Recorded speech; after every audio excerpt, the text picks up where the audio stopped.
आमाक मजबूरी आलम लैयाᱧᱟ चेदाग से आमाक मोने भागावेना।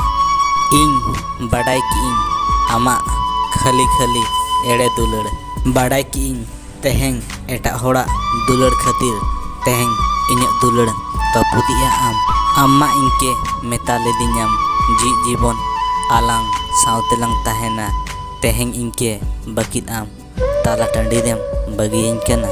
इनके आलम कमिया बांखान जतो होड़ा दुलड़ खन भरोसा रपुदोगा और चे दुलड़ मा चेद होड़ ठेन भरोसा हों रपुदोगा।